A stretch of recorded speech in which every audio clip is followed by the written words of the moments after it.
କେମିତି ଅଛ ପିଲାମାନେ? ଭଲ ଅଛ? ବହୁତ ସୁନ୍ଦର। ସମସ୍ତେ ଭଲରେ ଅଛ?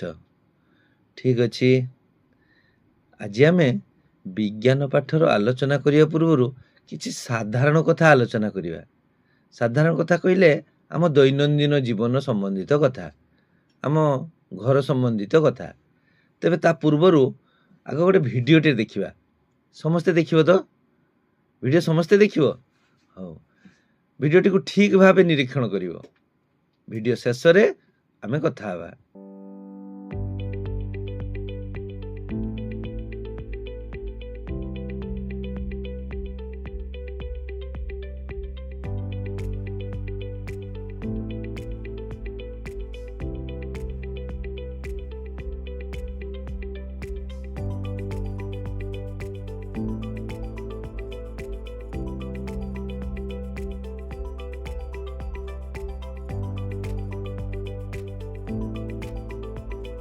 ଆଚ୍ଛା ପିଲାମାନେ, ଏ ଭିଡ଼ିଓରେ କ'ଣ ସବୁ ଦେଖିଲ? ନାଇଁ, ଏକା ସାଙ୍ଗରେ ନୁହଁ। ଯିଏ କହିବ ହାତ ଟେକିବ, ମୁଁ ଯାହାକୁ ପଚାରିବି ସେ କହିବ। ହଁ, ଏବେ ବିଷ୍ଣୁ କୁହ, କ'ଣ ଦେଖିଲ? କ'ଣ ହେଲା? ତମେ କିଛି ଦେଖିନ? ତମେ ଠିକ୍ ସେ ଭିଡ଼ିଓ ଦେଖିନ ଆଉ। ସନ୍ତୋଷ? ଗାଡ଼ି ଚାଲୁଛି। କୋଉ ଗାଡ଼ି? ସବୁଗୁଡ଼ା କ'ଣ ଗାଡ଼ି? ନାହିଁ। ବିଜେଶ? ଟ୍ରେନ୍ ଚାଲୁଛି, ଉଡ଼ାଜାହାଜ ଉଡ଼ୁଛି। ଯାହା ବି ହଉ, ଯାତ୍ରା ବିଷୟରେ କିଛି ତଥ୍ୟ ରହିଛି, ନାଇଁ? ଆଜି ଆମେ ଏକ ନୂଆ ଯାତ୍ରା ଆରମ୍ଭ କରିବା। ଏହି ଯାତ୍ରା ହେଉଛି ଜ୍ଞାନର ଯାତ୍ରା। ତୁମେ ଜାଣିଛ କି, ବିଜ୍ଞାନ କେବଳ ବହିରେ ନଥାଏ, ଏହା ଆମ ଚତୁଃପାର୍ଶ୍ୱରେ ସବୁଠି ଭରି ରହିଛି। ତୁମେ କେବେ ଭାବିଛ କି, ଆମ ଚାରିପଟେ ଯାହା ସବୁ ଘଟୁଛି, ଯେତେ ଘଟଣା ଘଟୁଛି, ତା କାହିଁକି ଘଟୁଛି? କେହି ଚିନ୍ତା କରିଛ? ଯେମିତିକି ଆକାଶର ରଙ୍ଗ ନୀଳ, କାହିଁକି ନୀଳ କାହିଁକି ହେଲା? ନାଲି କାହିଁକି ହେଲାନି? ପକ୍ଷୀମାନେ ଆକାଶରେ କିପରି ଉଡ଼ନ୍ତି? ଏଇ ଯେଉଁ ପ୍ରକାର ସବୁ ପ୍ରଶ୍ନ, ଏସବୁ ପ୍ରଶ୍ନର ଉତ୍ତର ତୁମେ କାହାଠୁ ପାଇବ? କେହି କହିପାରିବ କି? ହଁ, ତାରାକାନ୍ତ? ଭେରି ଗୁଡ୍, ତାରାକାନ୍ତ ଠିକ୍ ଉତ୍ତର ଦେଇଛି। ଏହାର ଉତ୍ତର ଦେବ ବିଜ୍ଞାନ। ବିଜ୍ଞାନ ଶିଖିବା ପାଇଁ ବଡ଼ ବଡ଼ ଯନ୍ତ୍ରପାତିର ଦରକାର ନାହିଁ। ଦରକାର କେବଳ ତୁମର ଦୁଇଟି ଆଖି। ଏବେ ତୁମ ମନକୁ ପ୍ରଶ୍ନ ଆସୁଥିବ, ଆଖିରେ ବିଜ୍ଞାନ ଜାଣିବା କେମିତି? ଯଦି ଆଖିରେ ବିଜ୍ଞାନ ଜାଣି ହେବ, ସମସ୍ତେ ତ ବୈଜ୍ଞାନିକ ହେଇଯିବେ। ତୁମ ବହିରେ ଲେଖା ଅଛି, ଆସ ଆମ ଚତୁଃପାର୍ଶ୍ୱସ୍ଥ ପ୍ରାକୃତିକ ଘଟଣା ସମ୍ବନ୍ଧରେ ପ୍ରଶ୍ନ ପଚାରିବା। ଚତୁଃପାର୍ଶ୍ୱରେ ଭିନ୍ନ ଘଟଣା ଘଟୁଛି, ପ୍ରାକୃତିକ ଘଟଣା। ଧର ଯେତେବେଳେ ତୁମେ ଦେଖୁଛ ସୂର୍ଯ୍ୟ ପୂର୍ବ ଦିଗରେ ଉଦୟ ହେଉଛନ୍ତି, ନିଜକୁ ପ୍ରଶ୍ନ କର ଯେ ଏମିତି କାହିଁକି ହେଉଛି? କାଲି ତ ସୂର୍ଯ୍ୟ ପଶ୍ଚିମ ଦିଗରେ ଅସ୍ତ ହେଇଥିଲେ, ଆଜି ପୁଣି ପୂର୍ବ ଦିଗକୁ କେମିତି ଆସିଲେ? ପିଲାବେଳେ ତୁମେ କାଗଜ ତିଆରି ରକେଟ ଉଡ଼ାଇଥିବ, ସମସ୍ତେ ଉଡ଼େଇଛ? ତିଆରି କରି ଶିଖିଛ ନା? ହଁ, କାଗଜର ଡଙ୍ଗା, ତାକୁ ତିଆରି କରି ପାଣିରେ ଭସାଇଥିବ, ଭସାଇଛ କି ନାହିଁ? ସମସ୍ତେ ଭସାଇଛ। ଏଇ କେମିତି ଭାସି ଭାସି ଡଙ୍ଗା ଯାଉଛି ଦେଖ। ତମ ଡଙ୍ଗା ଏମିତି ଭାସୁଥିଲା? ଏମିତି କେତେ କ'ଣ କଥା ମନକୁ ଆନ୍ଦୋଳିତ କରିଦେଇଥାଏ। ଏବେ ସ୍କ୍ରିନରେ ଥିବା ଚିତ୍ର ଗୁଡ଼ିକୁ ଲକ୍ଷ୍ୟ କର। ଏହି ସମସ୍ତ ଚିତ୍ର ଦେଖିଲେ ଆମ ପିଲାବେଳ କଥା ମନେ ପଡ଼ୁଛି ନାହିଁ? ପିଲାବେଳେ ଆମେ ଏମିତି କେତେ କାମ କରୁଥିଲେ। ଏସବୁ କଥାକୁ ଯଦି ଆମେ ଠିକ୍ ରୂପେ ଚିନ୍ତା କରିବା ଓ କାହିଁକି ଏମିତି ହେଉଛି, କେମିତି ହେଉଛି ଇତ୍ୟାଦି ପ୍ରଶ୍ନର ଉତ୍ତର ଖୋଜିବା, ଅର୍ଥାତ୍ ଯଦି ଜିଜ୍ଞାସୁ ହେବା, ତେବେ ସତ୍ୟର ଅନୁସନ୍ଧାନ କରିପାରିବା ଏବଂ ତାହା ହିଁ ବିଜ୍ଞାନ। ତେଣୁ ବିଜ୍ଞାନ କହିଲେ ଆମେ ସତ୍ୟର ଅନୁସନ୍ଧାନକୁ ବୁଝିବା।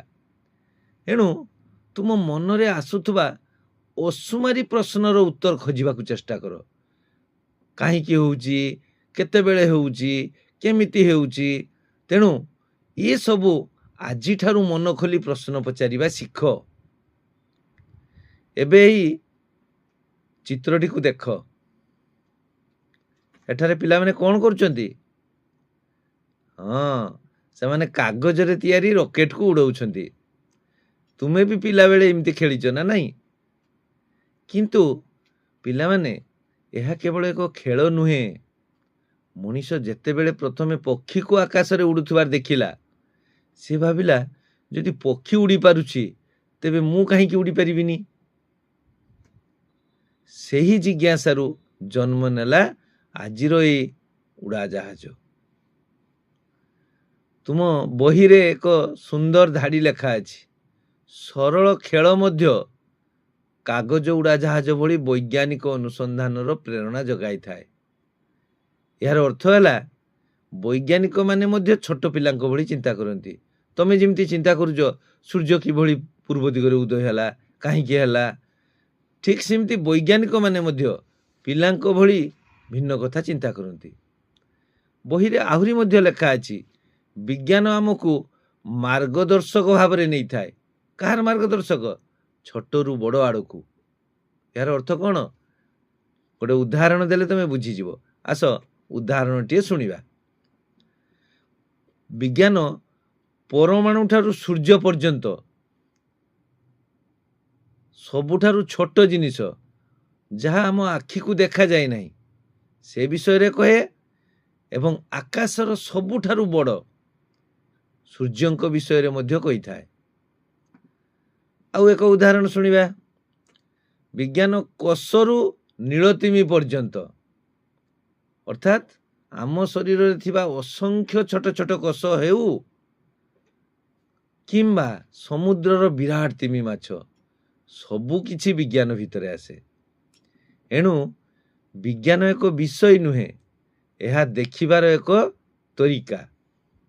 ସମସ୍ତେ ବୁଝିପାରୁଛ କି ନାହିଁ? ଏବେ ଆସ ଆଉ ଏକ ଛୋଟ ପରୀକ୍ଷାଟିଏ କରିବା। ବିଜ୍ଞାନ ସେଠି କିପରି କାର୍ଯ୍ୟ କରୁଛି ସେଟା ତୁମେ ସମସ୍ତେ ଅନୁଭବ କରିବ। ମୁଁ ଏବେ କଲମଟିକୁ ଉପରକୁ ଫିଙ୍ଗିଲି, କ'ଣ ହେଲା? କଲମ ଉପରକୁ ଗଲା ନା ତଳକୁ ଆସିଲା? ହଁ, କଲମ ଉପରକୁ ନ ଯାଇ ମୋ ପାଖକୁ ଫେରି ଆସିଲା। ଏଟା କେବଳ ମୋ କଲମ ନୁହେଁ, ତୁମେ ସମସ୍ତେ ନିଜ ନିଜ କଲମ ଉପରକୁ ଫିଙ୍ଗ, ନିଜେ ଫିଙ୍ଗ ଏବଂ ଦେଖ କ'ଣ ହଉଛି। କ'ଣ ହେଲା? ତଳକୁ ଆସିଲା ନା? ତ ସମସ୍ତଙ୍କ କଲମ ତଳକୁ ଫେରି ଆସିଲା, ଅର୍ଥାତ୍ ଏଠାରେ ମଧ୍ୟ ବିଜ୍ଞାନର ଉପସ୍ଥିତି। এই ଭିଡିଓଟିକୁ ସମସ୍ତେ ଲକ୍ଷ୍ୟ କର।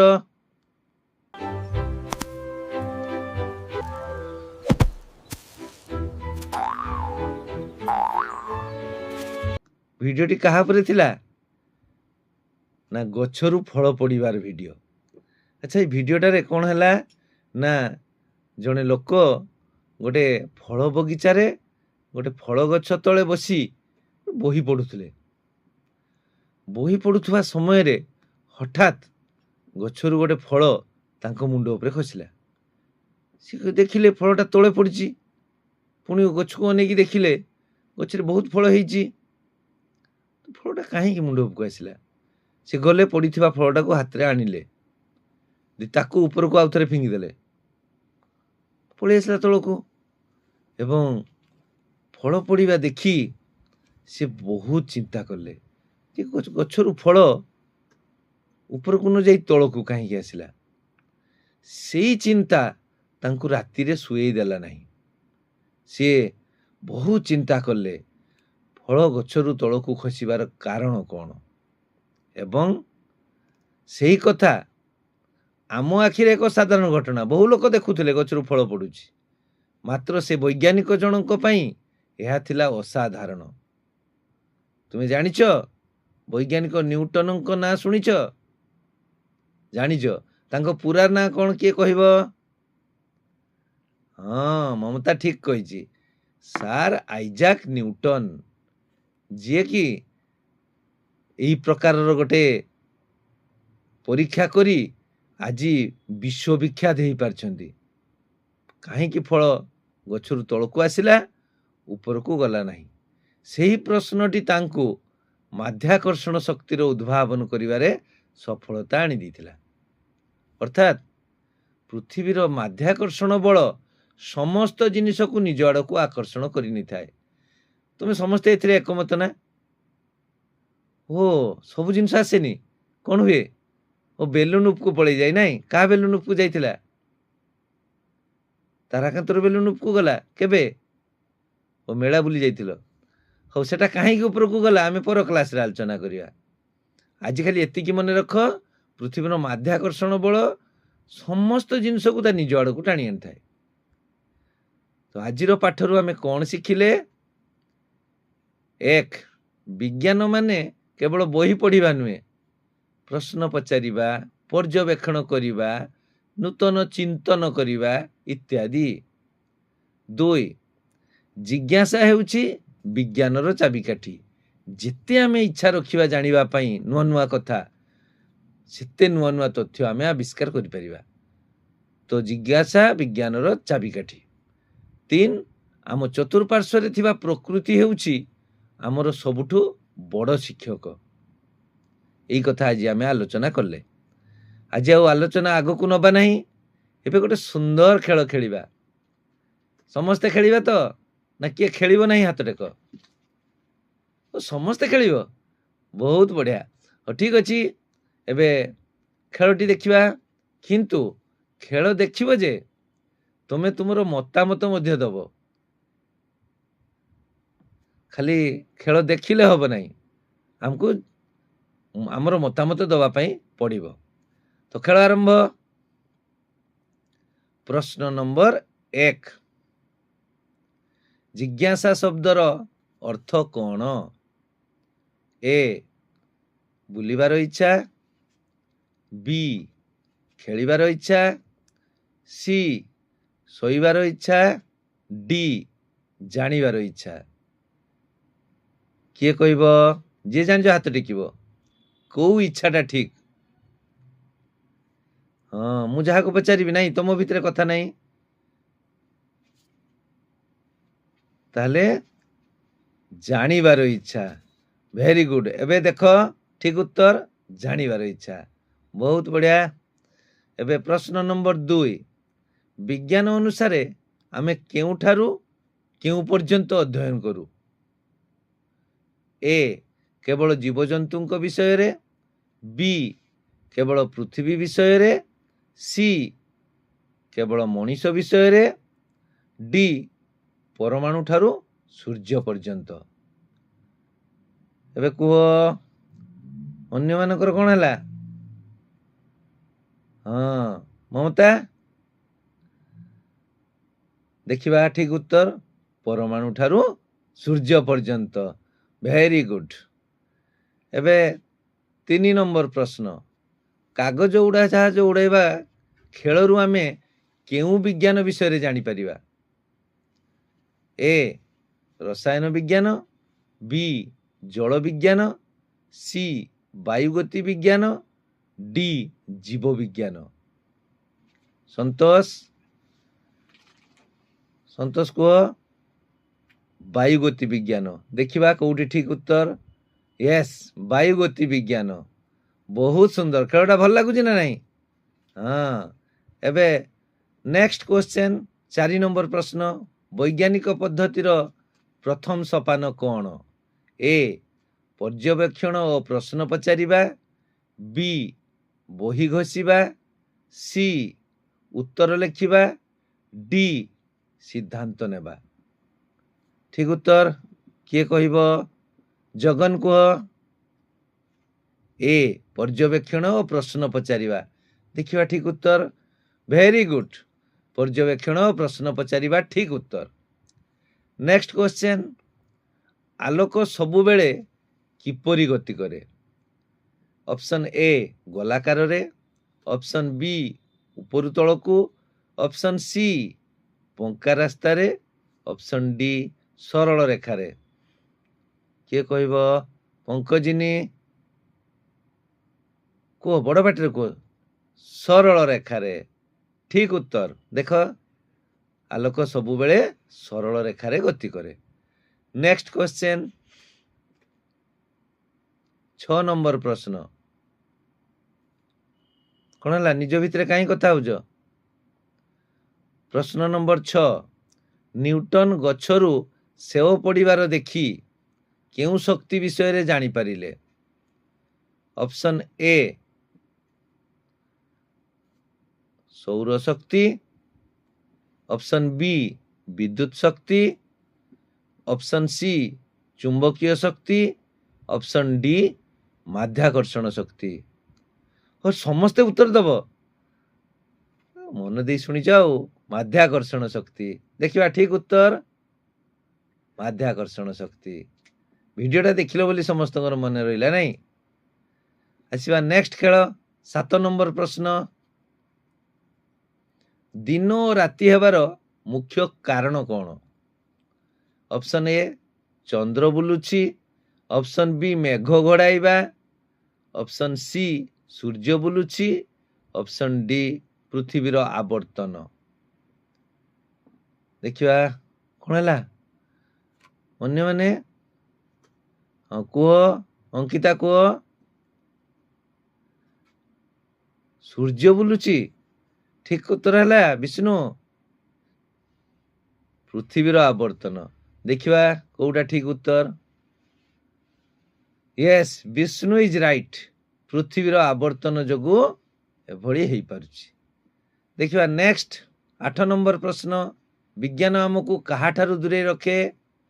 ऑप्शन ए प्रकृति, ऑप्शन बी अंधविश्वास, ऑप्शन सी सत्य, ऑप्शन डी परीक्षा। विज्ञान काहाठू हमको दूरे रखी एटा समस्ते जानी नहीं। हाँ कह अजय कहब कौन? अंधविश्वास।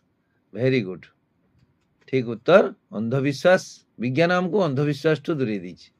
प्रश्न नंबर 9 पुराना काल रे लोक माने समय जानिबा पई काहा को व्यवहार करथुले? ऑप्शन ए डिजिटल घंटा, ऑप्शन बी सूर्य घड़ी, option C mobile phone, option D calendar. सूर्य घड़ी देखिछ किए? ओ उत्तरटा सूर्य घड़ी समस्ते कहल नहीं एका बेले उत्तर दियोनी ताले ठीक उत्तर सूर्य घड़ी। ताने पुराना काल रे लोके समय जानिबा पई सूर्य घड़ी व्यवहार करथिले। बढ़िया उत्तर दौज समस्ते। आउ खेलिबा कि नहीं? आउरी खेलिबा। हाउ 10 नंबर प्रश्न तुम बही रे थिबा आनंददायक अनुसंधान कार्य रे कौन करने को कह जाइछि? ऑप्शन ए उत्तर पाई प्रश्न तैयारी करने को, ऑप्शन बी गीत गाइबा को, ऑप्शन सी उत्तर घसीबा को, ऑप्शन डी चित्र आंकिबा को। आनंददायक अनुसंधान कौन करा जीवो? कौन करिया पई कुहाई जी? किए कहब? उत्तर पाई प्रश्न तैयारी करने को। देखिबा ठीक उत्तर यस वेरी गुड उत्तर पाई प्रश्न तैयारी करने को कहा जाइछि। खेलटी केमती लागिला पिला माने? बहुत बढ़िया नहीं? हौ एबे तुम पाई कामटिए तुम्हें तुम चतुर्पार्श्व रे घटुथुवा भिन्न घटना तुम खातारे लेखिकरी आनिबो। अति कम रे 5टी घटना समस्ते लिखिथिबो। आसंता क्लास रे आलोचना करिबा। तो समस्तन को आज पाई धन्यवाद।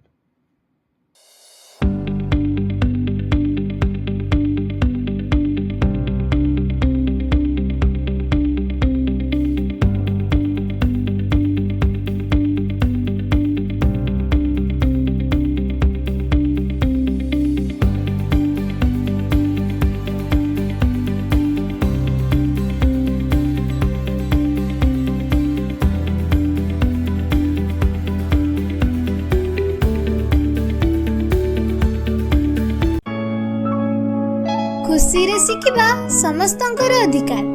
नमस्कार।